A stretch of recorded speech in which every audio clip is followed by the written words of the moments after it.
Nshuti bene data, reka dufate uyu mwanya wo kongera tugashima Imana, kandi niyo gushimwa cyane.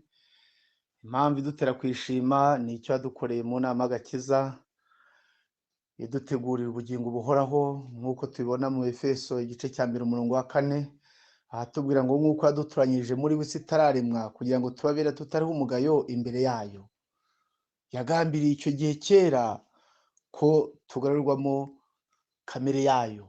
Ibyo dukwiye kubishimira Imana. Reka tuyishimire ko turi ibiremwa bitandukanye n'ibindi. Ibiremwa bishobora kumvira Imana, ibiremwa bishobora gusenga, ibiremwa bishobora kwizera. Kandi Imana ni umuremyi wacu. Nyuma yo kwiyahura ducumuye, yabaye n'umucunguzi. Uwo nguwo rero niwe ukwiriye gushimwa, nta wundi.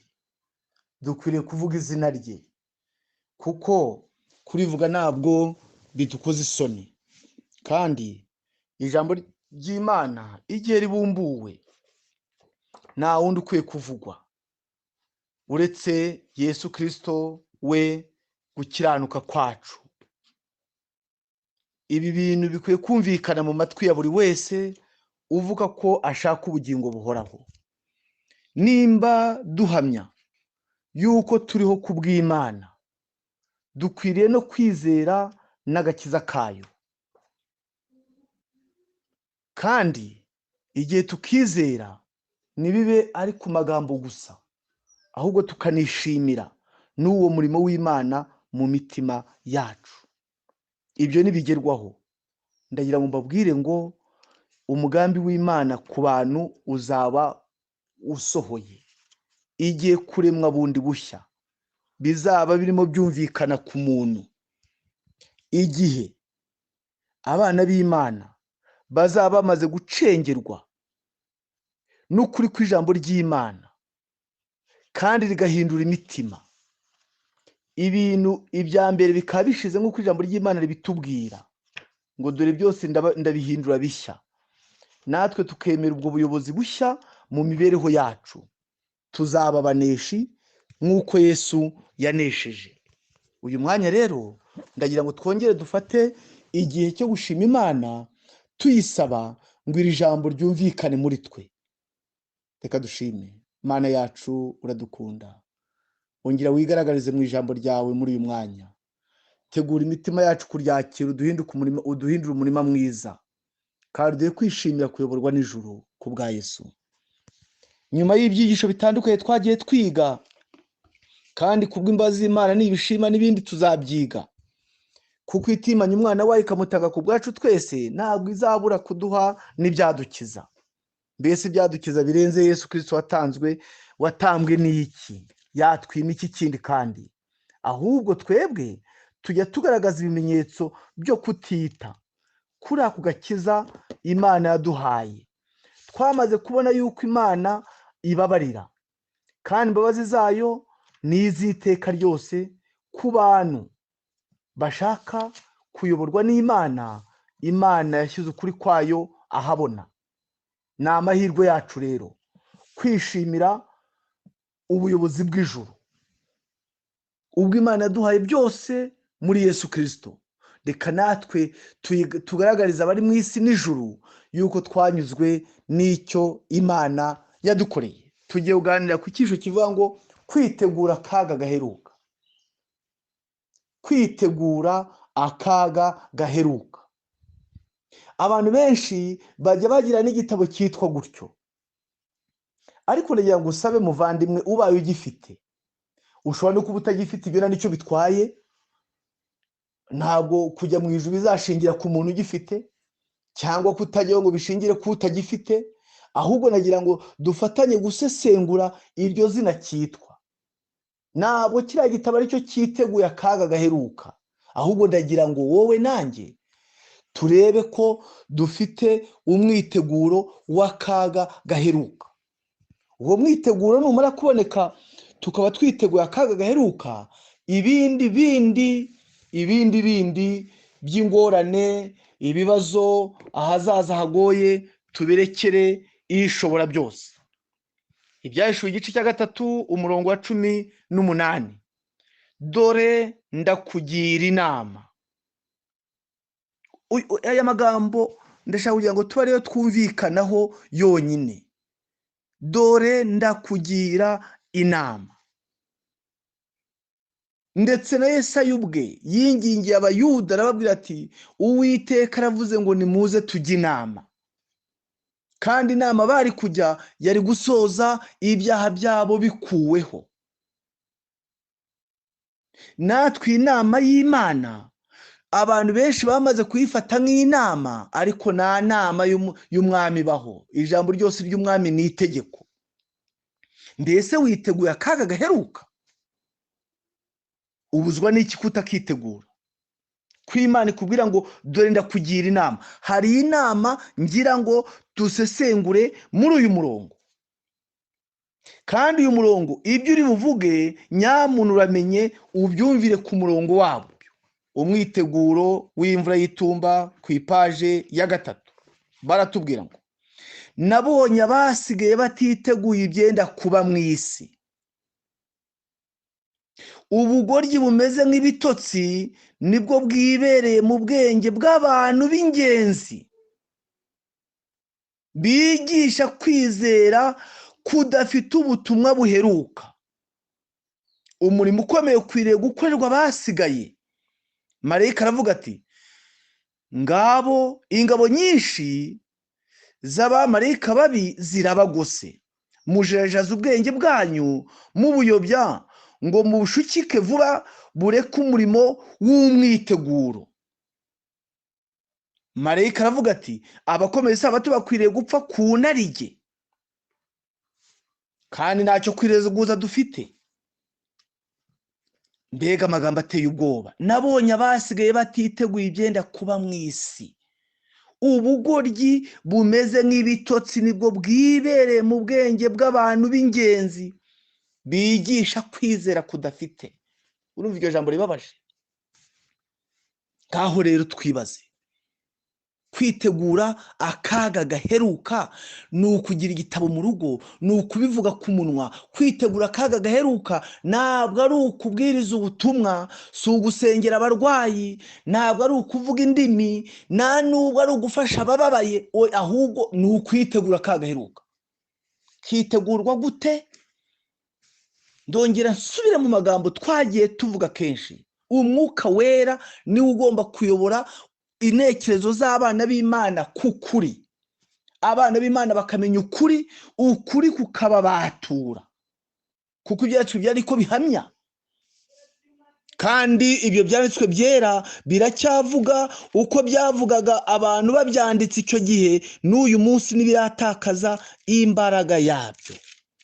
Iyo ugiye mu gitabo mu butumwa bwiza bwa Yesu bwanditswe na Yohana igice cya 8 umurongo wa 32, namwe muzamenya ukuri, kandi ukuri niko kuzababatura. Kwitegura akaga gaheruka ni ukumenya yuko Yesu Kristo ataje mu isi nk'uje gutembera. Yarazaniye abari mu isi agakiza, kandi agakiza kuzuye. Twabonye agakiza kigaragaza mu nzira ebyiri: ako dukesha urupfu rwa Yesu, ariko gutsindishizwa n'ubuntu kubwo kwizera; ako dukesha kuzuka kwe, ariko kuduhesha ububasha, uburenganzira bwo gutura mu ijuru, cyangwa se kwezwa, bisobanura kunesha. Iyo mibereho yahinduwe n'ubuntu bw'Imana. Iyo ni ikenewe mu mibereho y'abana b'Imana, kandi ibyo bitaragerwaho ntabwo bizakunda. Ubutumwa bwiza bukwiye gusobanukira umutima wa buri muntu. Igitabo cyitwa Ivugabutumwa paji 148. Hari abantu benshi barenze abo dutekereza, bifuza cyane kumenya inzira ibageza kuri Kristo. Abantu babwiriza ubutumwa buheruka bw'imbabazi bakwiriye guhora bazirikana ko Kristo ari we ugomba kwererezwa, kuko ari we buhungiro bw'umunyabyaha. Ababwiriza bamwe batekereza ko atari ngombwa kubwiriza abantu ibyerekeye kwihana no kwizera. Bafata ibintu nk'ibisanzwe, bakibwira ko ababatega amatwi bamenyereye kandi bazi ubutumwa bwiza, kandi ko izindi ngingo zitandukanye n'izo arizo zigomba kwigishwa abantu kugira ngo bahugukire kumva ibyo bababwira. Nyamara abantu benshi ntibazi rwose iby'inama y'agakiza. Bakeneye ingingo nyinshi zivuga kuri iyi ngingo ihatse izindi kurusha uko biga izindi ngingo. Maze nuko twabwiriza tutahari kwihana no guhinduka dushingiye ku gihe byavuzwe, uwabyimukaho. Ariko siko bigomba kumera. Oya, hepfo gatoya kwitsa ubiheruka hasi. Mu butumwa bwiza harimo umusokoro n'urugimbu.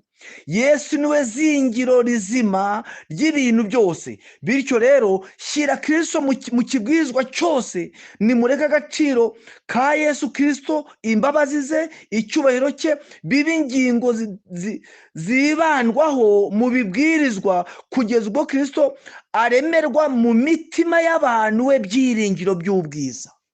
Kugeza ubwo Yesu Kristo aremerwa mu bugingo. Ibyari inyuguti bigahinduka ubugingo buzima mu mutima. Nyamuna reka twumve neza iyi ngingo kuko irakenewe, tudahusha intego.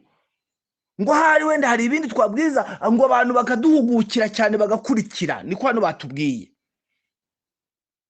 Paji 149 baratubwira ngo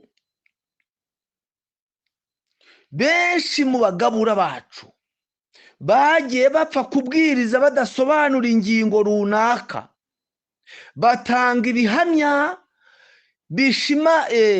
bishimangira ubuhanga ibyo bavuga, nyamara bakavuga gake cyane ku mbaraga ikiza y'umucunguzi. Ubuhamya bwabo bwari bubuzemo amaraso akiza ya Yesu Kristo. Ituro ryabo ryasaga nk'ituro rya Kayini. Muri icyo kibwirizwa kibuzemo urugimbu, amaraso n'umusokoro. Kayini yazaniye Uwiteka imbuto zo mu butaka, kandi izo mbuto ubwazo zari nziza mu maso y'Imana. Izo mbuto zari inyamibwa rwose, ariko ukuri kw'igitambo ariko maraso y'umwana w'intama wasogotwaga agashushanya amaraso ya Kristo kwari kubuze mu gitambo cye. Uko nako ibibwirizwa bitarangwamo Kristo bimeze. Bene ibyo bibwirizwa nibicengera mu mitima y'abantu ngo bibatere kubaza bati, nakora iki ngo nyizwe? Murumva ikintu dukeneye? Nakora iki ngo nyizwe? Mu bavuga bose ko ari abakristo, abadivanisi umunsi wa 7 bari bakwiriye kuba nyambere mu kwereza Kristo imbere y'abatuye isi. Kubera ihe mpamvu? Nuko Yesu Kristo ari we gukiranuka kwacu. Paji 150 cya gitabo ivuga butumwa.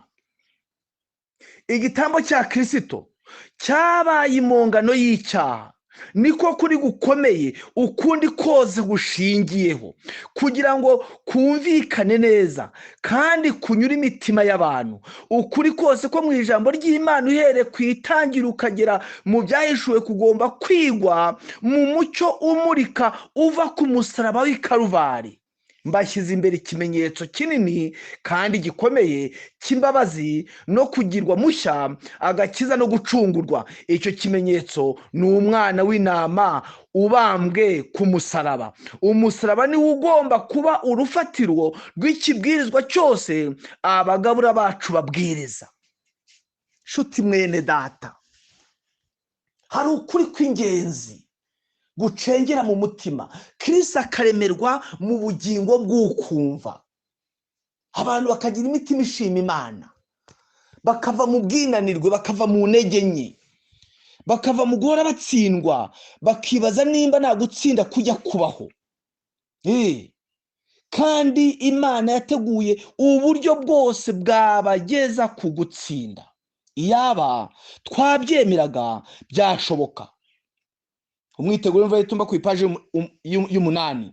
Abemera kugengwa n'Imana bose ngo ibashoboze kandi ibayobore, bazashobora kuribata ibyago Imana yemeye ko bitera, babitewe n'umwuka w'uwatanze ubugingo bwe kubw'abari mu isi.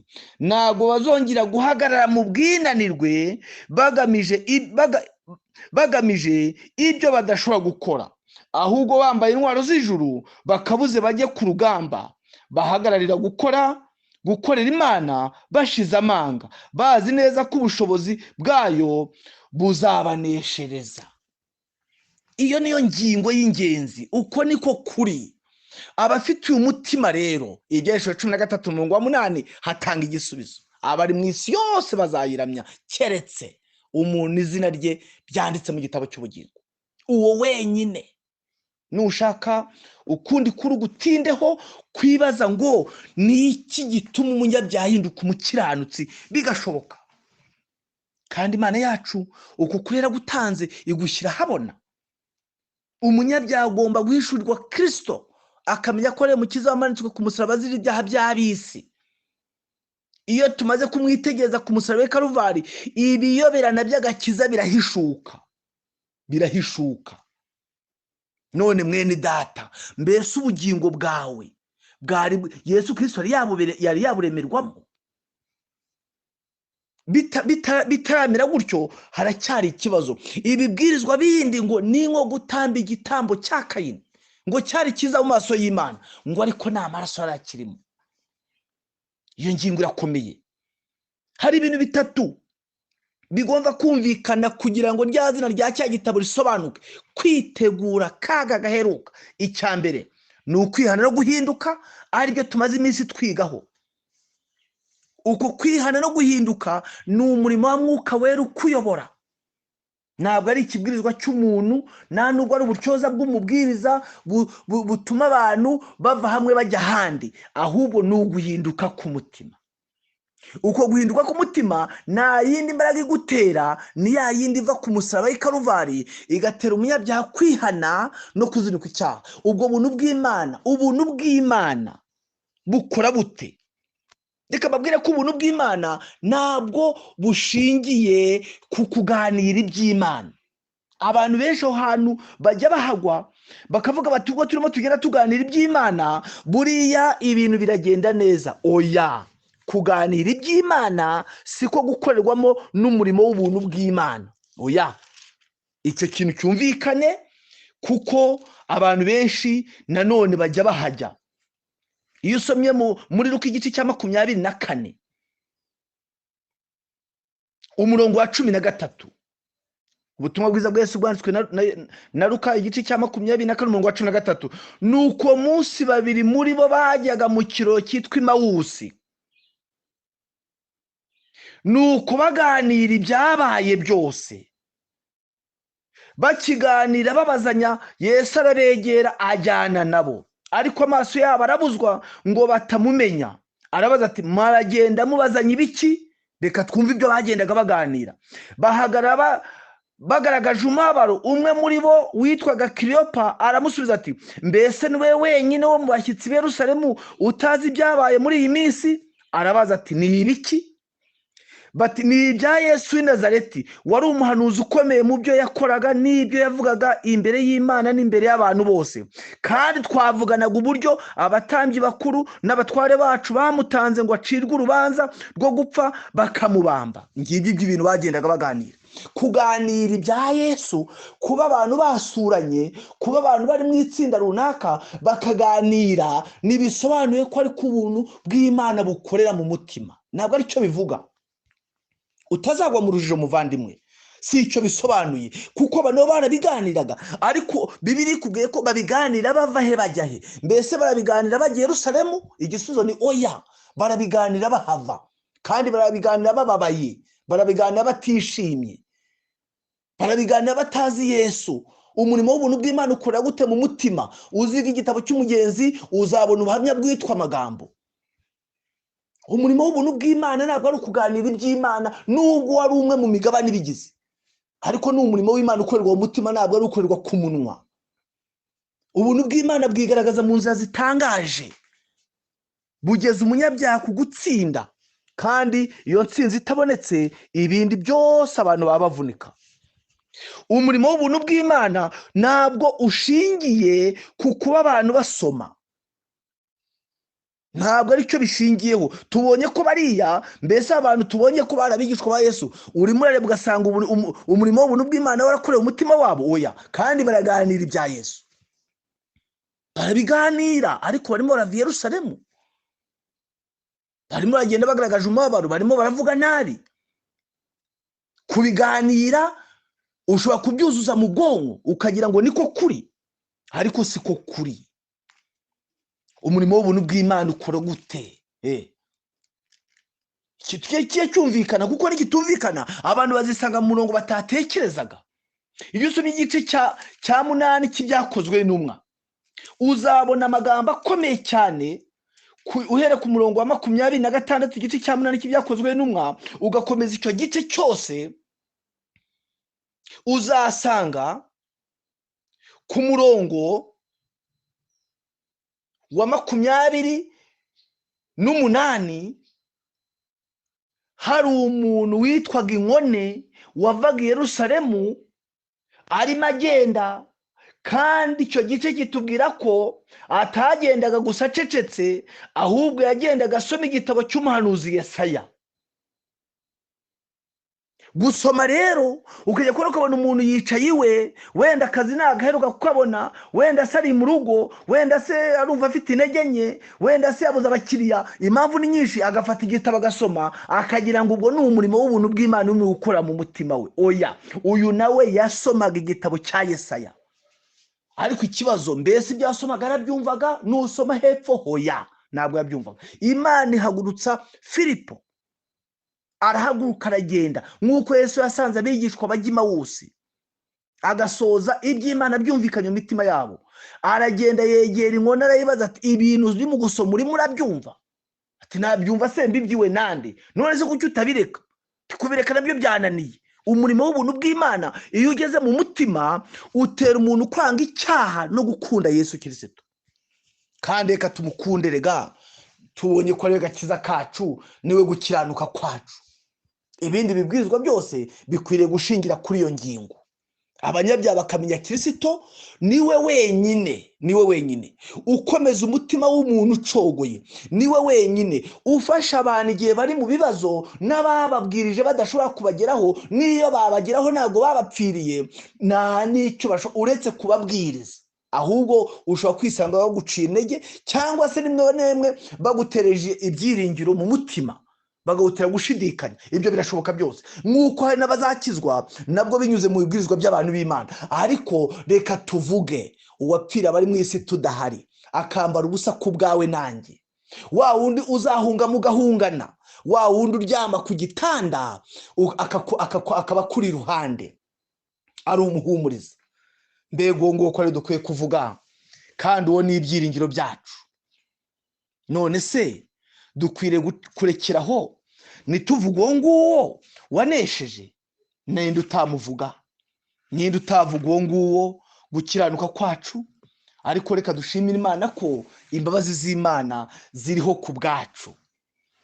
Kandi tubonye yuko n'abarabigishwa nabo bagendaga baganira ibya Yesu, ariko kubiganira n'ibisobanuye ko ubuntu bw'Imana buri mu gukora mu mutima. Magambo yavuze ibintu byinshi, yarazi ngo n'ibice 100 byo kubyarwa bwa kabiri, ariko ikibazo nta nubwo arazi irembo. Uwitwa Polo mu byakozwe n'intumwa, yewe yari imyoza, niwe wemezaga abayuda ibya Yesu, ariko ikibazo yabajwe ngo, mbese wabatijwe mu batizo ki? Atumatizo Yohana.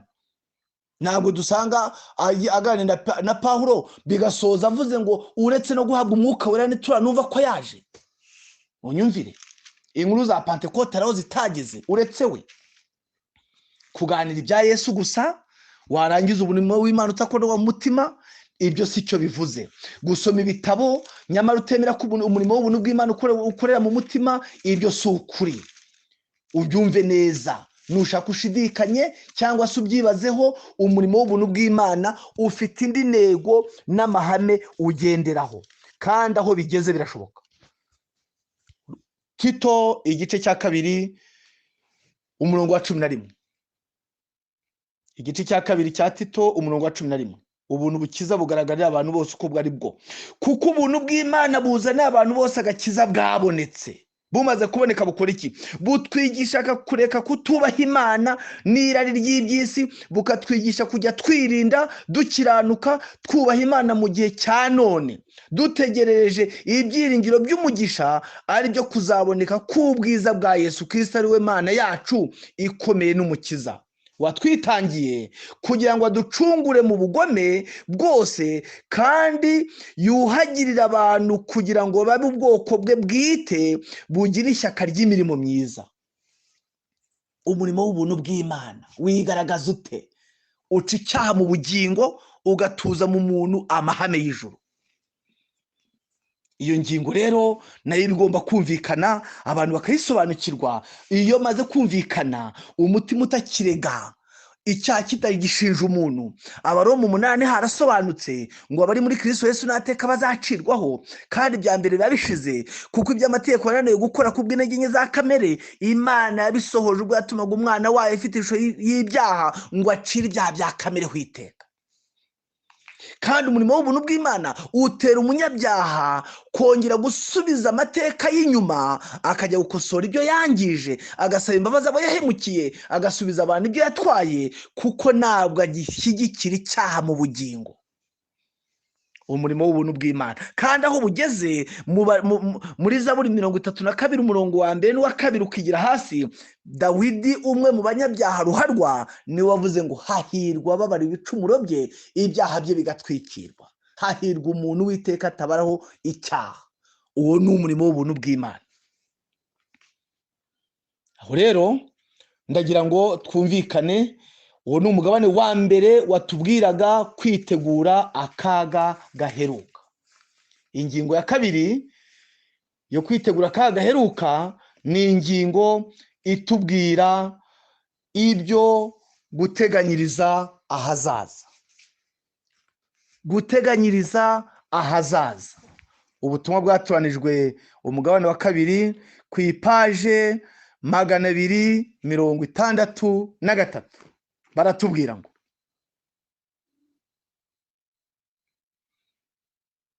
ndetse no mu mushahara wawe muto wagombye kuba waragize icyo wizigamira. Icyisho cya 36, ubutumwa bwatorejwe umugabane wa kabiri cyitwa ngo guteganyiriza igihe cy'ubukene. Ndetse no mu mushahara wawe muto wagombye kuba waragize icyo wizigamira cyo kugufasha igihe hari igikenewe. Wagombye kuba warakoresheje uwo mutungo ugura isambu nini yagombye kuba iri kongera agaciro. Nyamara ku musore gukoresha amafaranga yose yinjiza kugeza ubu ifaranga rya nyuma kugeza ku ifaranga rya nyuma bigaragaza neza kutabara neza no kudashyira mu gaciro. Hano bakoresheje ijambo umusore, ariko iki cyigisho ntabwo kiri bugere ku basore gusa, n'umuntu wese utarumva neza uburemere bwo kwiteganyiriza ahazaza. Wagombye kuba waraguze isambu. Nyenyeri kubivuze, mu mushahara wawe muto ukagura ahahwanye n'aho ushoboye. Kuririmba ngo abantu ngo ntabwo bazayiramya, ntabwo bazayiramya, ntabwo uravuga ngo ugere aha Petero wavuze ngo sinzamwihakana. Umva, Petero avuganye imbaraga z'indengakamere, ahamya ko atazamwihakana nubwo abandi bose babikora. Aravuga ati njye ndabisubiramo, sinzakwihakana. None se byaje kugenda gute? Muvandimwe? Ese iyo uvuze, iyo ugenda uririmba, ntabwo abantu bazemererwa guhana no kugurisha ku byashiro 13, habitubwira uhere ku murongo wa 13 na 17, nawe wishyiramo. Reka soma amagambo ari mu gitabo cyitwa Daniel n'ibyahishuwe paje 457. Si ubwa mbere nyohereza, bishoboka ko waba utarahaye agaciro. Reka nongere ngira icyo nyavugaho. Ariko se bizamera bite mu gihe kiri imbere? Itorero rigomba kuba ryiteguye kugaruka kwa Kristo, rigomba kuba ryaritandukanije burundu n'ibinyoma by'ubupapa no kwangirika kwabwo.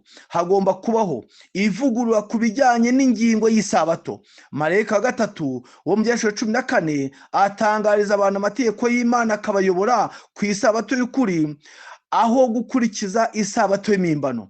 Ikiyoka kirakangaranywa bityo kikayobora ubutegetsi bubi bwo ku isi, ku buryo ubutware bwose bw'ububasha bw'abantu buzakoreshwa kugira ngo buhatire abantu gukora ibyo umunyabugome ashaka. Ubwo nibwo ikibazo kibaza gishyizwe imbere y'abantu mu buryo bugaragara. Abantu basabwa n'itegeko ry'Imana kubahiriza isabato, basabwa n'itegeko ry'itorero gatolika, bagasabwa n'itorero ryiyitirira uprotestani, hamwe n'itegeko ry'igihugu gukomeza isabato mpimbano. Ubutumwa bumenyesha uwanga kubahiriza isabato y'ukuri ko azagibwaho n'umujinya w'Imana udafunguye, naho uwanga isabato y'ikinyoma ubutegetsi bw'isi bukamukangisha kumurenganya no kumwica. Iki kibazo kiri imbere y'abantu. Mbese umuntu ahitamo kumvira icyo asabwa n'abantu, abakoze iki? Biba bisa naho abwiye Imana ati, nzi ibyo ushaka ko nkora, ariko sinzabyumvira. Nzi ko ububasha nsabwa kuramya atari ububasha bwa gikirisito, nyamara mbwumviye kugira ngo ndengere amagara yanjye. Niyemeje kureka kukuyoboka, ahubwo nkubarara imbere y'umuriganya. Uhereye ubu inyamaswa niyo nzajya ndamya, njye ubwanjye ngiye munsi y'ibendera ry'inyamaswa mu cyimbo cyo kuyoboka ubutware bwawe Mana. Uhereye none nsuzuguye ibyo usaba, kumvira ko umutima wanjye n'ubugingo bwanjye mbyeguriye inyamaswa. Kwitegura akaga gaheruka. Nimba aya magambo wayumvise, uriteguye? Nusoma igice cya 32 cya Yeremiya, nusoma igice cya 32 cy'umuhanuzi Yeremiya, ndongere uhumve neza utaza kuhumvirana. Igice cya 32 uhasome witonze. Igihe Babuloni yari imaze kwegeranya ingabo zayo igiye gutera i Yerusalemu, ni iki Yeremiya yabwiwe gukora kandi yakibwiwe nande? Nusome icyo gice yaraburiwe ngo, Yeremiya genda wigurire isambu. Kandi Yeremiya yarayiguze koko mbere yuko Babuloni itera. Kandi nusoma neza inyandiko dufite, igitabo cya mbere cy'Abami, uzasanga ko igihe Siriya yari igiye gutera i Yerusalemu, ikintu cyakozwe gikomeye kizakomeza gukorwa mu bihe bitandukanye ni ukugota. Icyo rwose kirazwi. Igihe cyose amahanga yabaga ashaka gutera Isiraheli, Abamediyani bacungaga ingano z'abisezeze, bakagenda bakazivungavunga kugira ngo babicishe inzara. Nyamara nusoma witonze uzasanga ko icyo gihe cyose cyabagaho n'uyu munsi nicyo kiri mu gukorwa. Nusoma neza icyo gice, inzara imaze kujujubya Abisiraheli, batagifite ikintu kibarengera, bibaje icyo gukora kirabayobera, bafata icyemezo cyo gusohoka, bati niba no gupfa no gupfa, n'ubundi byarangiye ntacyo turamira. Barahaguruka baragenda. None se iki gihe aho n'icyaba gisa n'icyo tugiye kwinjiramo, nubwo abantu batarabyumva. Aho nibiramuka bigiye gusa, abantu bazaba bafite umwiteguro. Ni igitabo cya 2 cy'Abami, igice cya 3:24 hasome neza. Abisamariya bagotwa, hatera inzara, bararyana. Nta na rimwe tuzabona amahanga yarateraga Yerusalemu ngo ahita harimbura uwo munsi yateye. Oya, baragotaga gusa bakabyihorera kugira ngo inzara ibajujubye. None Eliya we, Babuloni igiye kuza gutera, aragenda ahabwa inama yo kwigurira isambu. Ubutumwa bwatoranijwe havuze ngo, iyo barazigamye ukareba kure, uba ariguriye isambu nini, uyu munsi kabirimo yunguka, niyo waba utayikoreramo, kuko ntabwo ubutaka bujya bugwa hasi ngo bugende nk'ibindi byose. Erega wibuke ko ari umwe mu myuga yahawe umugisha, niwo murimo wahawe Adamu na Eva icyaha kitarabaho. None se ubitekerezaho iki? Abantu bavuze ngo, umva Mana, kubwo kurengera amagara yacu tukuvuyeho, atari uko tugiye hari ukuri, ahubwo niho hasigaye ibyo kurya. urahatekereza ute? Urahakosora ute muvandimwe? urabyibazaho ute? ufite ngamba ki? kwitegura akaga gaheruka. ubwo nta kindi turimo twiga, ni ukwitegura akaga gaheruka. ingingo ya mbere yo kwitegura akaga gaheruka ni ukwihana no guhinduka. umurimo w'ubuntu bw'Imana ugakorera mu mutima, ugaca icyaha mu bugingo, ukadutuzamo amahame y'ijuru, tukabaho dufite ibyiringiro. kuza kwa Yesu ni byiza kandi yataraza, dore ko nta munsi yaduhaye, uwo muntu nta kibazo aba afitanye n'ijuru, kuko ibyiringiro bye biba biri mu Mana. kandi imyiteguro yo mu buzima busanzwe ibirimbanyije, abareba igikenewe akagikurikiza. ingingo ya gatatu yo kwitegura akaga gaheruka ni ingingo yitwa kwirinda. kwirinda cyangwa se kwitungira ubuzima. ibihamya by'itoro muzingo wa 6, paje 378 kugeza 379, kiba ari cy'icyongereza.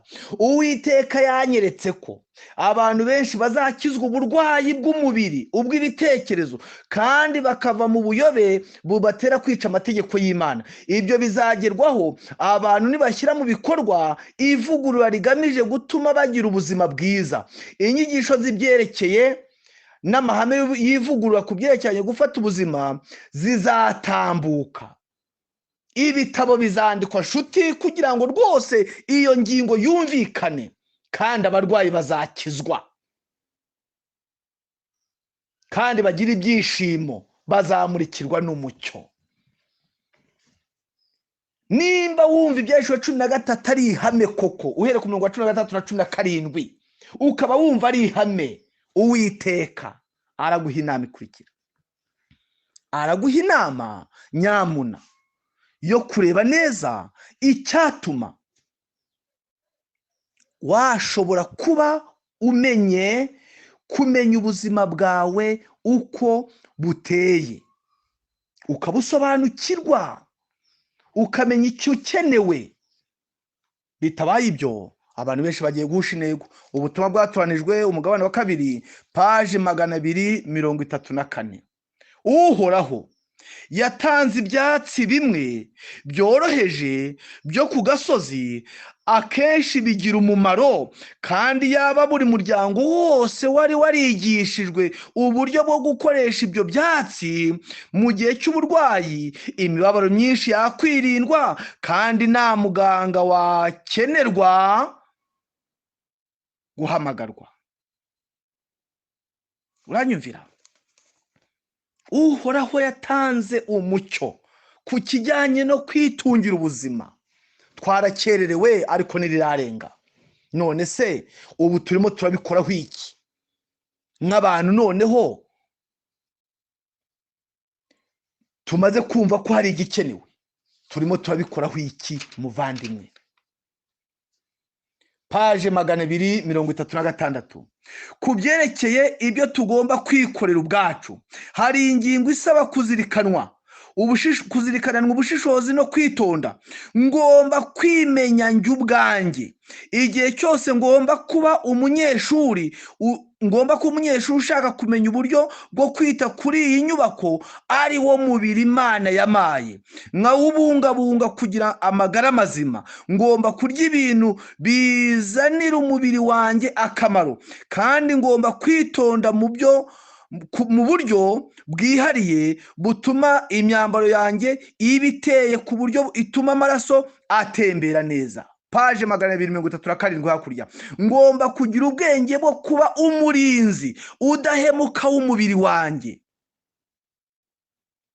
naba nkoze ikintu cy'ubupfapfa ndamutse ninjije mu cyumba gikonje kandi mbira ibyuya.